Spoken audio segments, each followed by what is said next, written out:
Ha llegado el momento de escuchar la palabra de Dios. Un potente mensaje extraído de las Sagradas Escrituras. En la voz del pastor Carlos Hoyos.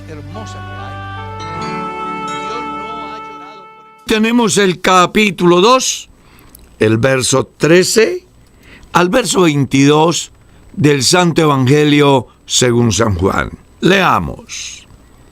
Estaba cerca la Pascua de los judíos, y subió Jesús a Jerusalén, y halló en el templo a los que vendían bueyes, ovejas y palomas, y a los cambistas allí sentados. Y haciendo un azote de cuerdas, echó fuera del templo a todas las ovejas y los bueyes, y esparció las monedas de los cambistas, y volcó las mesas, y les dijo a los que vendían palomas: quitad de aquí esto, y no hagáis de la casa de mi padre casa de mercado. Entonces se acordaron sus discípulos que está escrito: el celo de tu casa me consume. Y los judíos respondieron y le dijeron: ¿qué señal nos muestras, ya que haces esto? Respondió Jesús y les dijo: destruid este templo, y en 3 días lo levantaré. Dijeron luego los judíos: en 46 años fue edificado este templo, y tú en 3 días lo levantarás. Mas él hablaba del templo de su cuerpo.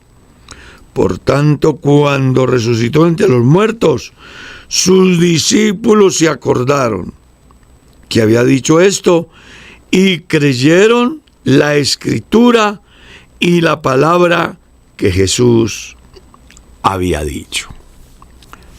Es un párrafo simplemente maravilloso, porque hay varios aspectos que el estudiante de la Biblia el día de hoy debe de tener en cuenta. El primero es que el Señor Jesús es el Señor del templo, es el dueño.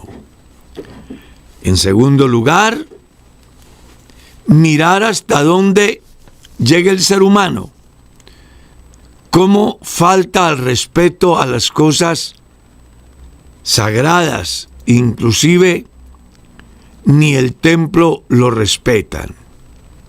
Tercero, cómo Jesús da una enseñanza muy importante relacionada con lo que es su estadía en la tierra, su muerte y su resurrección. Lo cuarto, uno puede encontrar allí que la inconformidad de la sociedad ante una actitud fuera de el contexto que se está viviendo genera una reacción de manera agresiva en contra del Cristo. Y en quinto lugar,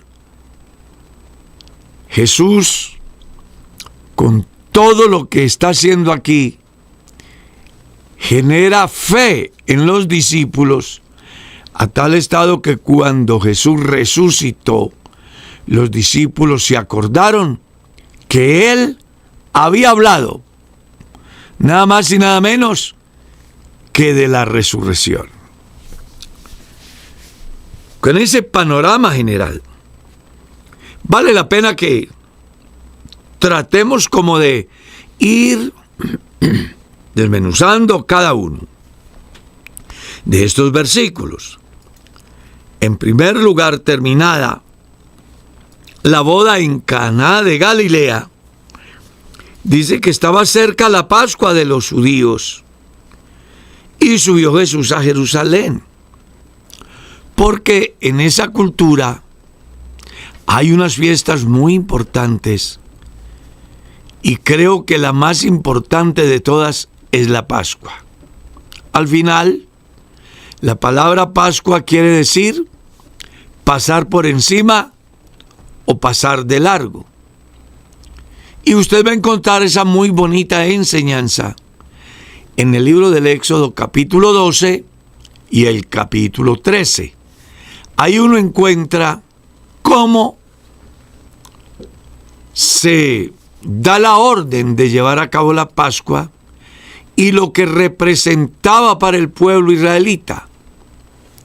Para el pueblo israelita representaba nada más y nada menos que libertad. ¿Escuchó usted? Ellos eran esclavos en Egipto.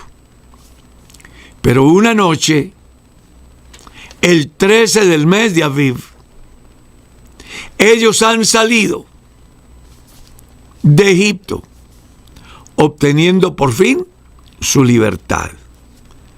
Y esa noche se ha oficiado la Pascua. ¿Cómo se oficiaba? Bueno, la Biblia dice que con hierbas amargas. La Biblia dice que cada familia tenía un cordero y que si una familia era poca en número y no alcanzaba a comerse el cordero, debía de reunir las personas suficientes como para comerse en el cordero. Lo hicieron con masa sin levadura, mostrando con ello, de alguna manera, que las decisiones con Dios no pueden estar mezcladas absolutamente con nada. Con Dios se es o no se es. Y esa es la enseñanza que podemos entender acá. Entonces Jesús, como un buen ciudadano israelita, subió para participar de la Pascua.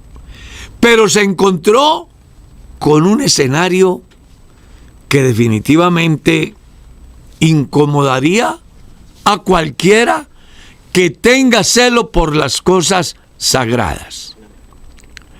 Imagínese usted, Jesús llegó al templo y habían perdido la vergüenza aquellos señores a tal medida que hasta bueyes y ovejas habían entrado al templo. Increíble, ¿no le parece? Eso ha generado una reacción de Jesús. La Biblia dice que tenían allí nada más y nada menos que bueyes, ovejas, palomas. Es decir, habían hecho del templo lo que en nuestro lenguaje llamamos una galería o plaza de mercado. Y aquí vale la pena que tengamos en cuenta cosas importantes como cada cosa tiene su sitio. No puede ser que un lugar que fue construido y direccionado con un fin espiritual ahora se convierta en una plaza de mercado. No. Si quieren vender mercado, hay plazas de mercado. Y si quieren vender animales, hay plaza de ferias, donde los ciudadanos llevan sus animales para ofrecerlos al mejor postor. Pero no puede ser que el lugar que, como dice Jesús, es para que los enfermos sean sanos, los pecadores sean salvos, los endemoniados sean libres, los perseguidos alcancen un lugar donde puedan estar seguros, esté invadido de todo menos de aquello para lo cual está destinado el templo. Recuerde que en el templo la gente se reunía a hacerle culto a Dios, a ofrecer sacrificios.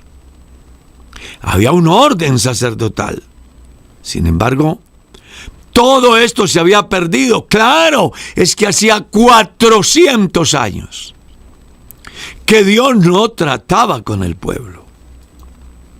Entonces, a la gente se le olvida, porque a los padres de familia se nos olvida transmitir a nuestros hijos esa herencia espiritual que se llama la palabra, el conocimiento de Dios. ¿Sabe? Esto me hace recordar de la escena aquella que aparece en el Éxodo. ¿Recuerdas cuando el ángel de Jehová iba a matar al hijo de Moisés? ¿Usted recuerda por qué? Bueno, es que en la peregrinación a Moisés y a su familia se le había olvidado lo que había pactado Dios con Abraham en el Génesis 17, la circuncisión. Y resulta que en el hogar de Moisés ha nacido un bebé y no lo han circuncidado. Y eso era el punto de partida de la fe hebrea.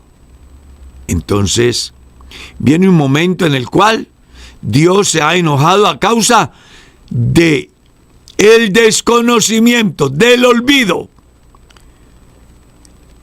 que no podía darse en un israelita que se llamara descendiente de Abraham. Y ese día casi hay un muerto, a no ser por la mujer de Moisés, que circuncida al niño y le dice a Moisés: me eres esposo de sangre. O sea, no quiero más nada contigo. Dice la Biblia, a causa de la circuncisión. Pues bueno, eso pasó porque ya llevaban un cuanto tiempo en la peregrinación. Y parece que a la gente, si no se les está recordando todos los días, pues se nos olvida. Bueno, aquí después de 400 años, a estos señores se les había olvidado que el templo tenía un fin cúltico. Era un lugar sagrado.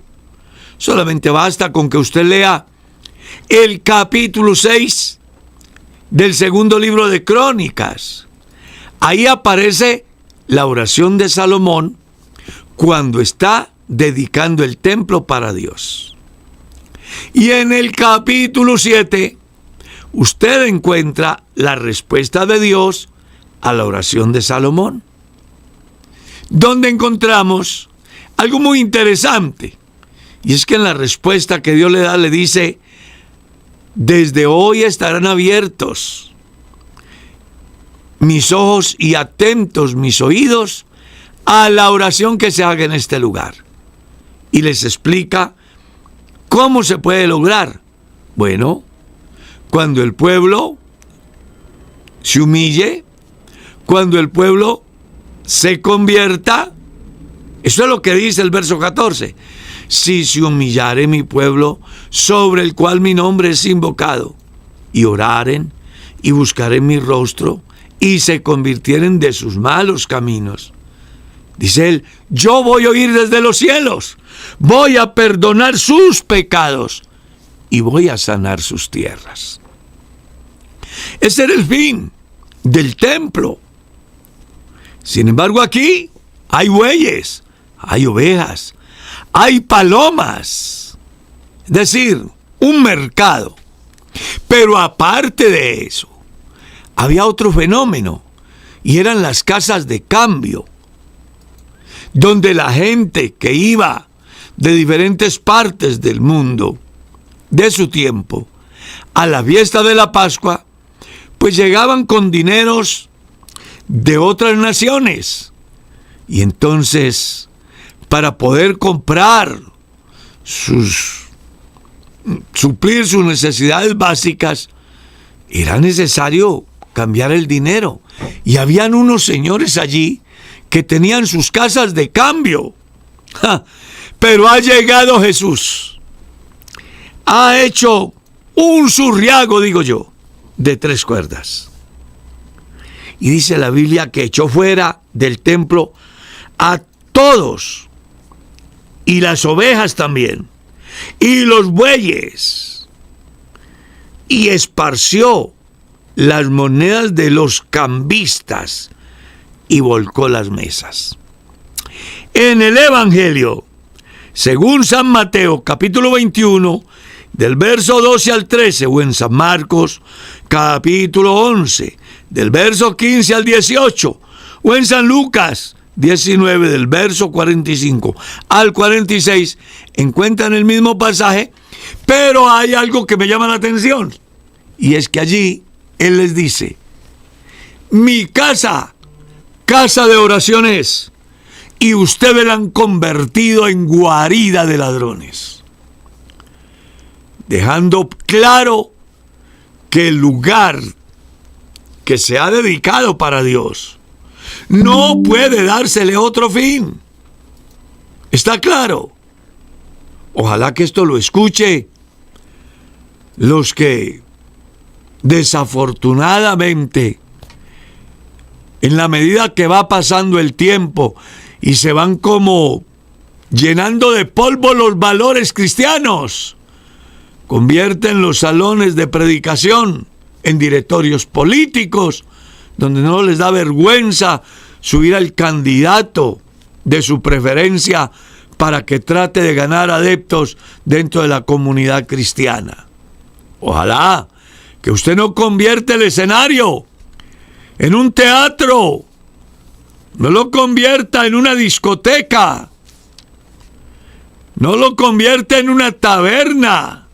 No, permita que el lugar de predicación cumpla su oficio, su fin. La iglesia es muy celosa en ese campo, y de hecho que cuando se construye un escenario, los superiores van y hacen una dedicación de ese lugar para Dios, y me ha encantado lo que les he escuchado.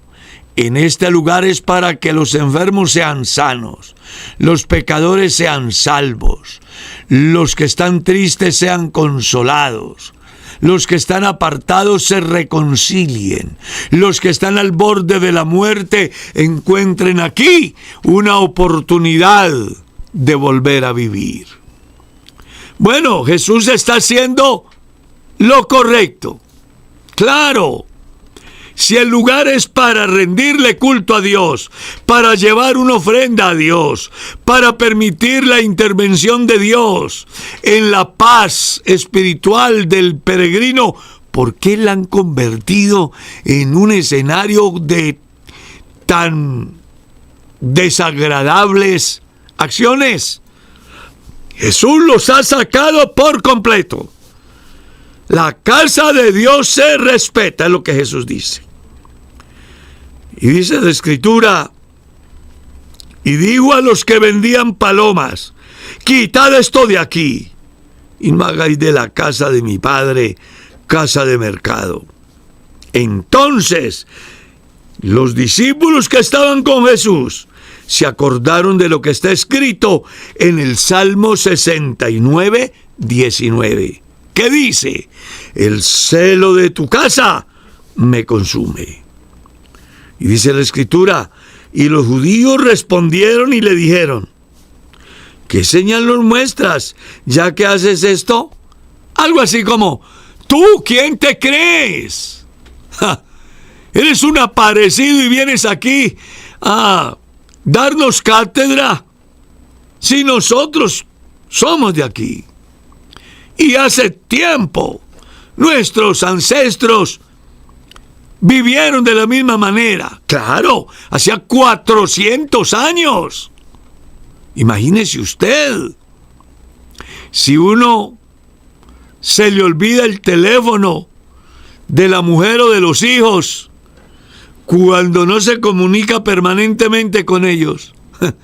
Imagínate, después de 400 años, ya Dios y su palabra no era muy recurrente en el pensamiento del pueblo.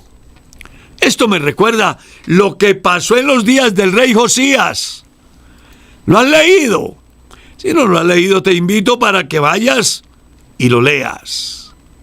La Biblia dice que el pueblo se había olvidado de Jehová, a tal estado que habían olvidado el libro de la ley.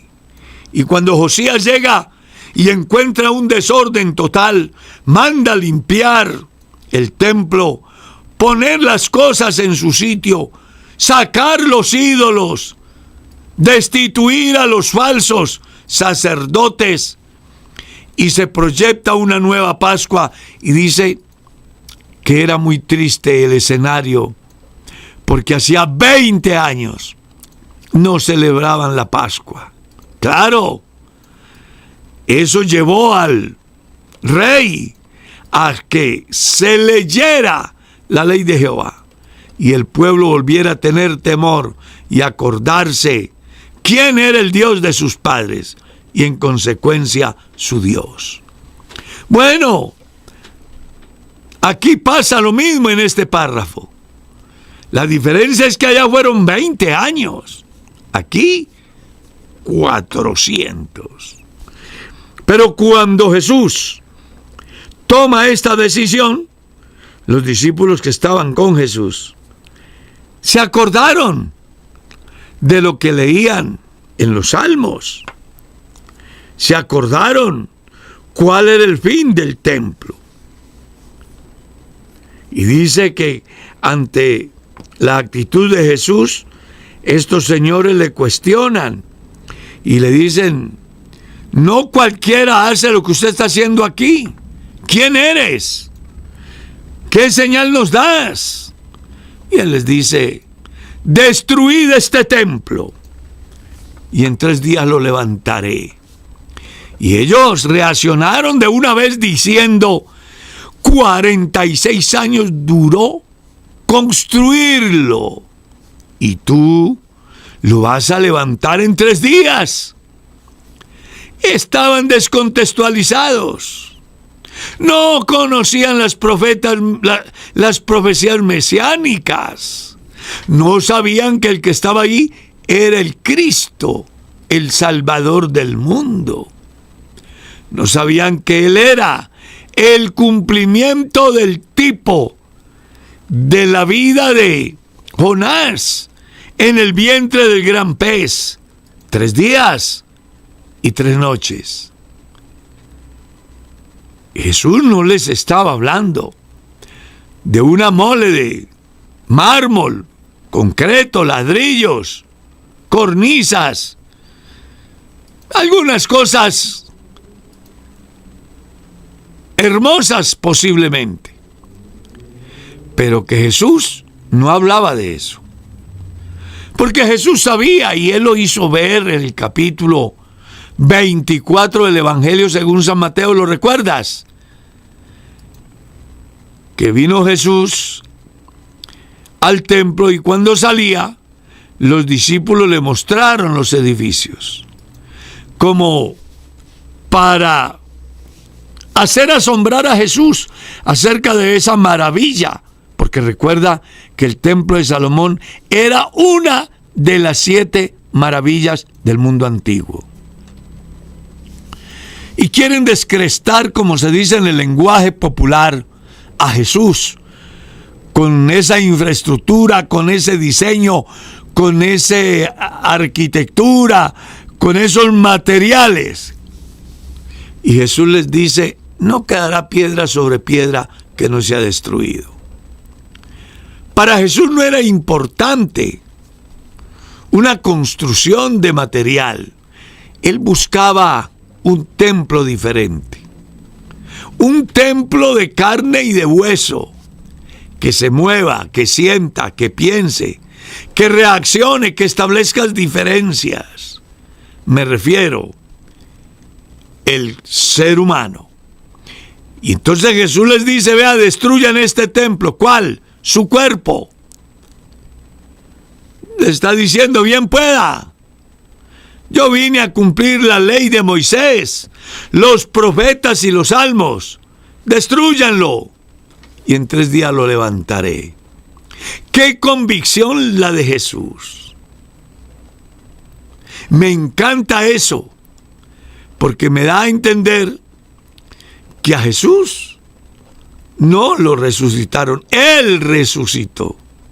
Es más, en unos capítulos adelante leeremos que Jesús dijo: yo soy la resurrección y la vida. ¿Escuchó? Y si alguien quiere ver la gloria de Dios, debe de creer que Él es. Así que aquí no estamos frente a un escenario cualquiera. Simplemente Jesús está diciendo que va a ser muerto por nuestros pecados, pero que no se va a quedar ahí, que va a resucitar. Él les está hablando de la resurrección. Destruid este templo y en 3 días lo levantaré. Ellos pensaban que era el templo donde habían puesto la plaza de mercado. Jesús no hablaba de eso. Eso se iba a destruir 70 años después. Jesús hablaba de algo más importante, de la muerte del Cristo, pero también de la resurrección, del crimen más cruel, más injusto. Sí, que fue la muerte del Señor Jesús, del Hijo de Dios, pero también del crimen más grande y más importante y más sagrado, la muerte del Hijo de Dios. Puede que usted allá esté diciendo, el pastor se contradice. No. Lo que estoy diciendo es que fue terrible la muerte de Jesús. La forma como el hombre sacia su furia en el cuerpo de Jesús. Pero al final, la maravilla que se da. Porque si no se hubiese dado, entonces no habría salvación para los pecadores. Por eso Juan en el capítulo 3 dice, de tal manera amó Dios al mundo. ¿Lo escuchó? Que dio a su Hijo. En otra parte, el mismo Juan en su primera carta dice que Jesucristo es la ofrenda por nuestros pecados. ¿Lo escuchó? Y en la carta a los Hebreos leemos que el camino al lugar santísimo lo abrió Jesucristo a través de la rotura del velo, esto es su carne. El templo del cual hablaba Jesús era nada más y nada menos que del cuerpo de Jesús, que iba a ser muerto por los pecadores y a favor de los pecadores, y también de su sepultura, pero que el sepulcro no podría retenerlo. Hablaba también, cuando dice en 3 días lo levantaré, hablaba de la resurrección. ¿Recuerdas aquella vez que se le acercaron a Jesús y le dijeron, muéstranos una señal para que creamos en ti? Él le dijo, esta generación adúltera y pecadora pide señal.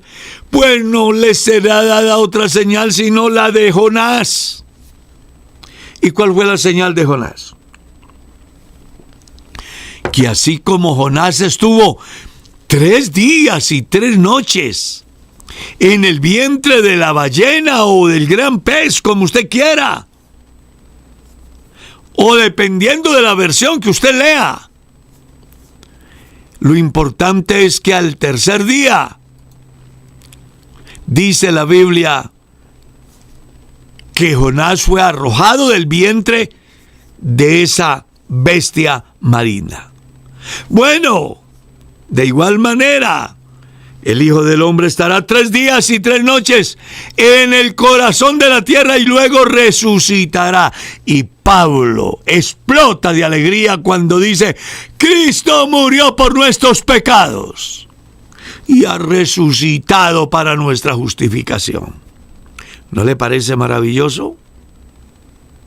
Más allá de que los judíos pensaban que 46 años para levantar ese edificio era mucho tiempo, para que ahora Jesús dijera que lo iba a levantar en 3 días, eso para ellos era bastante complicado.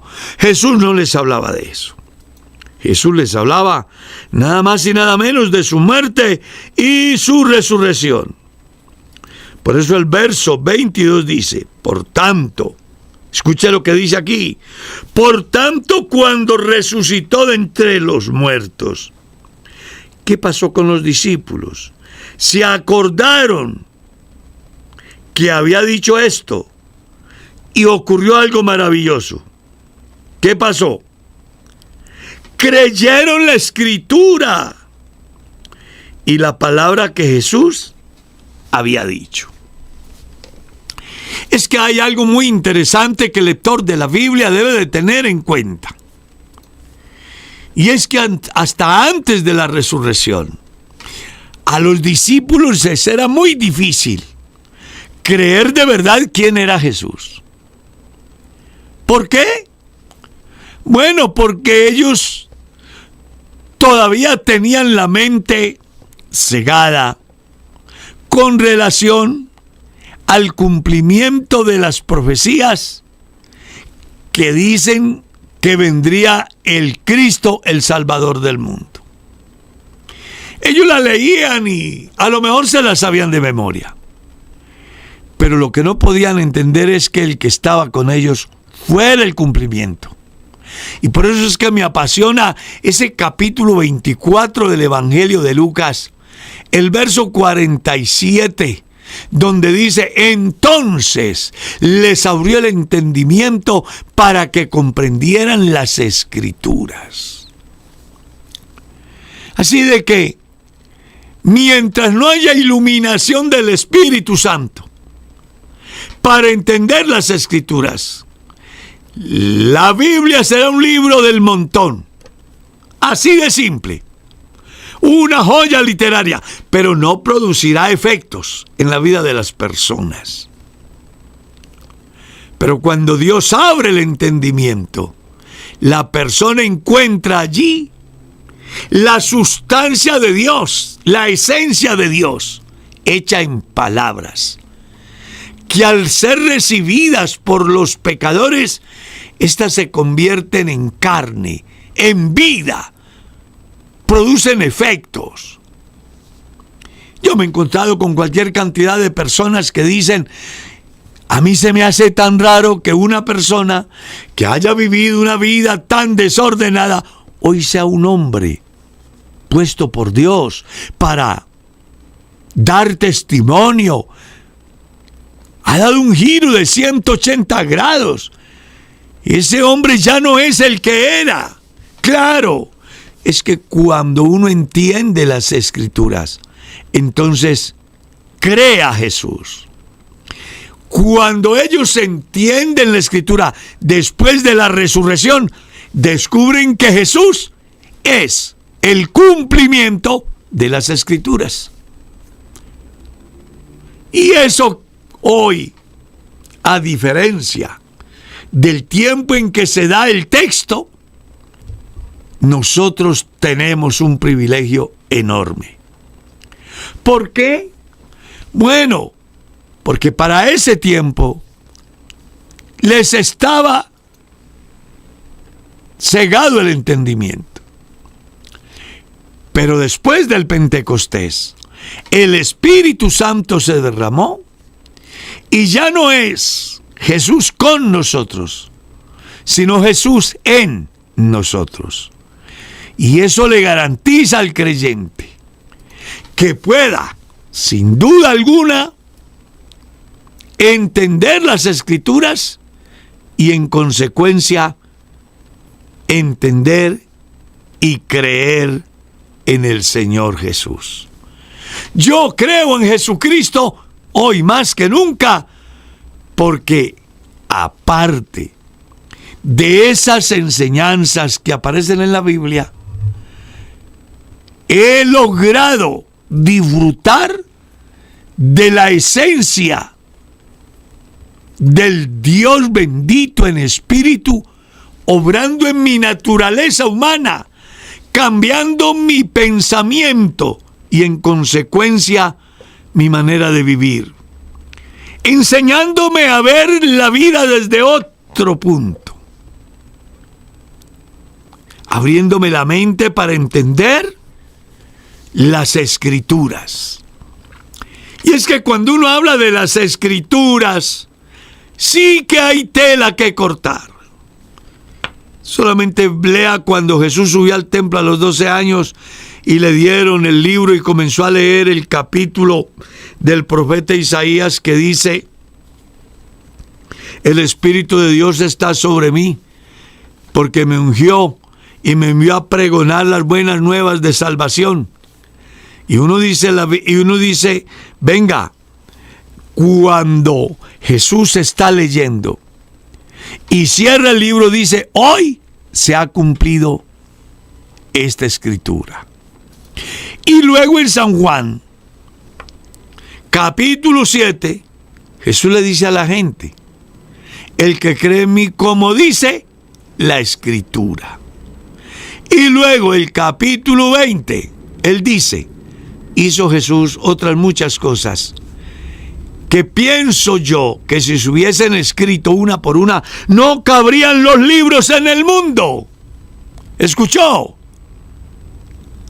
Pero dice: las que están escritas tienen un fin, y es para que creáis que Jesucristo es el Hijo de Dios. Pues aquí los discípulos entienden las Escrituras, y aparte de entender las Escrituras después de la resurrección, porque antes de la resurrección ellos no la entendían, la leían, pero no sabían que el que estaba con ellos era el personaje del cual hablaba la Escritura. Pero ahora que Jesús ha resucitado y les ha abierto el entendimiento, ahora comprenden que el Cristo que anduvo con ellos e hizo señales, maravillas y milagros, resucitó muertos, sí, convirtió el agua en vino, multiplicó los panes, dio vista al ciego, puso a caminar al paralítico, limpió al leproso. Ahora entienden que Él es el cumplimiento de las Sagradas Escrituras. Si alguien quiere entender el Antiguo Testamento, crea en Jesús. Jesús es el cumplimiento de la ley, de los profetas y de los salmos. Le hablo en el capítulo 24 del Santo Evangelio según San Lucas. Ahí usted encuentra que el mismo Jesús, a los peregrinos que iban a Emaús, les dice: ¿es que no habéis leído que es necesario que se cumpla todo lo que está escrito de mí? Jesús, frente a sus discípulos, les dice que Él es el cumplimiento de las Escrituras. Cuando lees en Génesis capítulo 3, verso 15, la simiente de la mujer, y ves a Jesús, acuérdate, Jesús es el cumplimiento de Génesis 3:15. Cuando lees Éxodo, capítulo 12, capítulo 13, el Cordero Pascual, eso era un tipo. Cuando ves a Jesús, ves el cumplimiento o la realidad de ese tipo. Cuando lees sobre el tabernáculo, en sus diferentes partes, ya sean materiales, como madera, bronce, hierro, oro, y ves a Jesús, entiende que Jesús es el verdadero cumplimiento de todo ese mobiliario del tabernáculo que fue construido para que el pueblo pudiera tener acceso a la gloria de Dios. Así de que es muy importante que entendamos que conocer a Jesús es conocer el cumplimiento de las Escrituras. Cuando uno lee Isaías capítulo 53, donde habla acerca de el hombre que es desfigurado, que fue al matadero como oveja, pues usted está viendo ahí en Jesús el cumplimiento de todo eso. En la Biblia hay más de 300 profecías que hacen que nosotros hoy más que nunca entendamos que Jesús es el verdadero cumplimiento de todo lo que estaba escrito en el Antiguo Testamento. Ahora, si sigue leyendo, el verso 23 dice: estando en Jerusalén, en la fiesta de la Pascua, muchos creyeron en su nombre, viendo las señales que hacía. No sabemos. Yo creo que a esto es a lo que se refiere Juan en el capítulo 20. Posiblemente en la estadía en Jerusalén, en esa fiesta de la Pascua, Jesús hizo cualquier cantidad de maravillas, de milagros, de prodigios. Y dice la Escritura que a causa de ello, la gente creyó en su nombre. Eso sí que está importante, porque el nombre de Jesús representa autoridad, representa carácter y representa presencia. Tener a Jesús es tener el carácter de Dios a la vista, es tener la autoridad de Dios en ejercicio. Sí, Señor. Y dice aquí que creyeron en su nombre. En el capítulo 1 ya ustedes lo estudiaron, ¿lo recuerdas? A lo suyo vino y los suyos no le recibieron, mas a los que le recibieron les dio potestad de ser hechos hijos de Dios. ¿A quiénes? A los que creen en su nombre. Nadie puede ser un hijo de Dios si no cree en el nombre del Señor Jesús. No, yo sí creo que existe, pero es que va más allá. Es que Jesús es el nombre más grande que hay. Según San Mateo, equivale a salvación de su pueblo. ¿Ya? Y uno mira en las Escrituras que se dieron cualquier cantidad de escenarios después de la muerte y resurrección de Jesús y de su ascensión, donde los discípulos hicieron cualquier cantidad de maravillas en el nombre de Jesús. Una cosa que vale la pena destacar en el Nuevo Testamento es que Jesús nunca invocó ningún nombre para hacer una maravilla. Al paralítico le dijo: levántate. Así de simple. Al ciego le dijo: ve y lávate. Al leproso le dijo: quiero ser limpio. Nunca invocó un nombre. Pero los discípulos, para hacer las maravillas y milagros, sí tenían que invocar el nombre. Inclusive para el bautismo.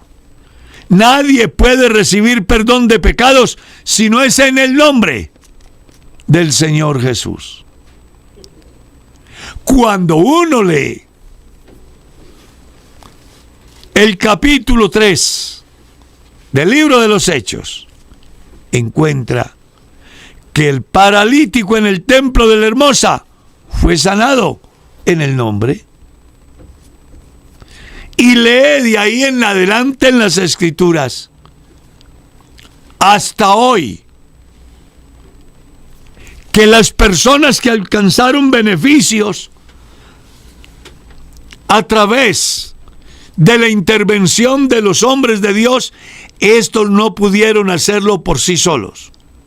Necesitaron el nombre que representa a Dios en la condición humana en la tierra, que se llama Jesús. Por eso dice la Biblia: estando en Jerusalén en la fiesta de la Pascua, muchos creyeron en su nombre. Claro, viendo las señales que hacía. ¿Cuáles? Supongo, la Biblia no dice cuáles en este texto, pero supongo que sanidades, liberaciones, diferentes formas, porque entre otras cosas, La estadía de Jesús en la tierra hizo visible su autoridad en el reino animal, en el reino vegetal, en el reino mineral y en el reino espiritual. ¿Cómo fue eso? Reino mineral convirtió el agua en vino. Reino de vegetal maldijo la higuera y se secó. Reino animal liberó al endemoniado gadareno, a la mujer que sufría el flujo de sangre, a la que andaba encorvada, al paralítico, al leproso. Hay cualquier cantidad de testimonios. Y en el reino espiritual dejó claro a Satanás que él es el rey de reyes. Léalo en el capítulo 4 y ahí usted encuentra una gran enseñanza. Por eso es que hoy más que nunca usted debe de entender que las señales de las cuales se habla aquí, sin duda alguna, fueron obras sobrenaturales las cuales él hizo en presencia de todos aquellos y ellos terminaron creyendo. Sin embargo, Jesús dice, la Biblia no se fiaba de ellos porque conoce a todos y no tenía necesidad de que nadie le diese testimonio del hombre, pues él sabía lo que había en el hombre. Claro, ¿y cómo no lo va a saber si él es el creador? Por eso cuando yo leo en la Biblia que Jesús es Dios, me llena de satisfacción, porque entonces descubro que no hay nada oculto en mi vida ni en la vida de ningún mortal que escape a su conocimiento. Tenía razón el profeta lleno del Espíritu Santo cuando dijo: engañoso y perverso es el corazón más que todas las cosas. ¿Quién lo conocerá? Yo, Jehová, que escudriño la mente, que pruebo los corazones y que da la recompensa a cada uno según sea su obra. Así que no se oculte, no se esconda. Dios lo está viendo, donde esté, con quien esté. Por eso podemos acercarnos a Él en plena certidumbre de fe para contarle los problemas más íntimos del alma. Desahogarnos en su presencia, porque al final está escrito: Él conoce nuestra condición y se acuerda de que somos polvo. Yo no sé qué esté viviendo usted esta mañana. A lo mejor tiene un dolor que no ha podido exteriorizarlo por vergüenza, yo qué sé. Arrodíllate ahí en tu cuarto. Desahógate en la presencia de Dios. Y estoy seguro que si hablas con Él con toda sinceridad, te vas a levantar totalmente libre, con nuevas fuerzas, con una visión diferente, con una esperanza. Usted sabe, Él conoce todo. Él sabe todo. Escuche lo que dijo el salmista: tú conoces mi sentarme y mi levantarme. Todos mis caminos te son conocidos. No está la palabra en mi lengua y tú ya lo sabes todo. ¡Qué bendición contar con este Dios único! Que aparte de que es misericordioso, conoce mi condición y se acuerda de que yo soy polvo.